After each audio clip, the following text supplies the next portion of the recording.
তার মনে হলো যে তিনি না জানি মুনাফিক হয়ে যাচ্ছে। দুর্ভাগ্য আমাদের যে আমরা নিজেদেরকে মুসলিম দাবি করি, আমাদের কোনো অ্যাসেট ছুটে গেলে সেটা নিয়ে আমাদের অনেক পেরেশানি হয়। দেশে হয়তো আমার কোনো অ্যাসেট আছে, সেটা কেউ দখল করে ফেলছে, এটা নিয়ে আমাদের অনেক পেরেশানি হয়, হওয়াটা স্বাভাবিক। কিন্তু আমার ঈমান দুর্বল হয়ে যাচ্ছে কিনা, আমি কুফরের কাছাকাছি চলে যাচ্ছি কিনা, আমার ইসলাম দুর্বল হয়ে পড়ছে কিনা, সেটা নিয়ে আমাদের তেমন কোনো পেরেশানি হয় না, সেটা নিয়ে আমাদের কোনো চিন্তা হয় না। মুহাম্মদ সাল্লাল্লাহু আলাইহি সাল্লাম যখন উপস্থিত ছিলেন, মদিনার ইসলামী রাষ্ট্র, সমাজ, সোসাইটি যখন ছিল, সেরকম একটা দারুণ সোনালী সময় যখন ছিল, তার ভেতরে অবস্থান করে যদি হানজালা নিজের ঈমান নিয়ে চিন্তিত হতে পারে, তাহলে আপনি আমি কিভাবে মাল্টিকালচারাল সোসাইটিতে বসবাস করে আমাদের ঈমান নিয়ে নিশ্চিন্ত হয়ে বসে থাকতে পারি?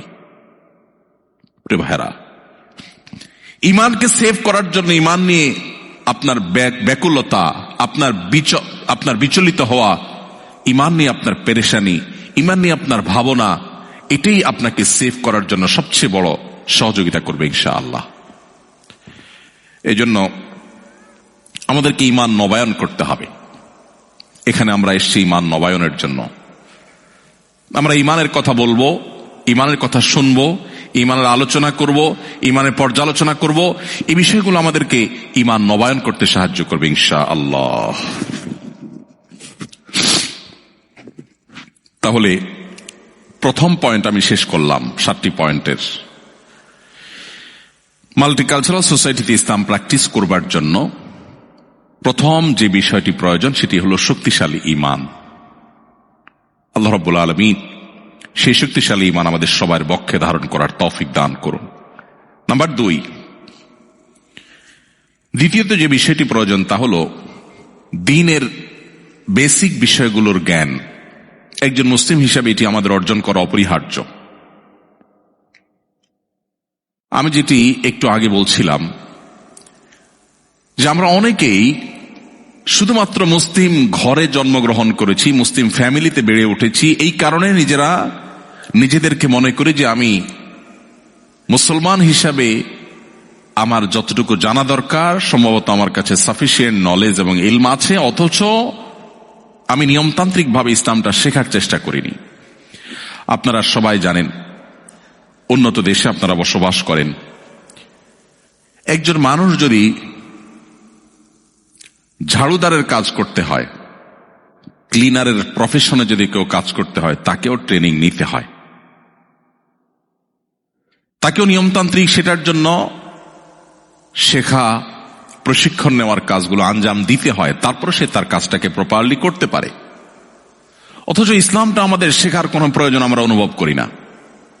আমরা কয়জন নিয়মতান্ত্রিক ভাবে ইসলামের বেসিক বিষয়গুলোকে শেখার চেষ্টা করেছি? এখন ইসলাম শেখার জন্য একেবারে গোড়া থেকে বেসিক বিষয়গুলো শেখার জন্য বহু অপশন এখন দুনিয়াতে আছে। ডক্টর বেলাল ফিলিপসের অনলাইন ইসলামী বিশ্ববিদ্যালয় যেমন আছে, এখন সেটা জেনারেল বিশ্ববিদ্যালয়ে পরিণত হয়েছে, নাম পরিবর্তন হয়ে অনলাইনে। এবং সেটার বাইরে আমাদের দেশে অনেকগুলো প্ল্যাটফর্ম হয়েছে, যে প্ল্যাটফর্মগুলোতে আমরা চাইলে আমাদের দ্বীনকে নতুন করে আমরা জানতে পারি, শিখতে পারি। সো মাল্টিকালচারাল সোসাইটিতে ইসলামকে প্র্যাকটিস করার জন্য, ঈমানকে রক্ষা করবার জন্য আমাদের দ্বিতীয় যে জিনিসটি প্রয়োজন, সেটা হলো দ্বীনের একান্ত জরুরি যে বিষয়গুলো আছে সেগুলো খুব ভালো করে জানা। আমাদের মধ্যে যখন ইসলামিক নলেজের কোনো গ্যাপ থাকবে, সেই গ্যাপের মধ্য দিয়ে সংশয় ঢুকে পড়বে, সন্দেহ ঢুকে পড়বে, ইরতেদাদের ফিতনা ঢুকে পড়বে, ঈমান হারা হওয়ার, কুফুরের ফিতনা ঢুকে পড়বে। আমাদের নিজের অজান্তে নিজের মধ্যে সন্দেহের দানা তৈরি হবে। প্রিয় ভাইরা, এই জন্য আমাদেরকে দ্বীনের বেসিক ইলম অর্জন করতে হবে। এই ধরনের প্রোগ্রাম, এই ধরনের আয়োজন, এটা দ্বীনের বেসিক ইলম অর্জন করার কোনো উপায় নয়। এগুলো থেকে হয়তো আমরা মোটিভেশন নিতে পারি, কিন্তু দ্বীনের বেসিক ইলম অর্জন করার জন্য নিয়মতান্ত্রিক, আপনাকে এখানে কোনো মসজিদে নিয়মতান্ত্রিক কোনো সেখানের কোনো ক্লাস ভিত্তিক পদ্ধতি, অনলাইনে অফলাইনে কোনো বই ভিত্তিক প্রচেষ্টা আপনার থাকতে হবে।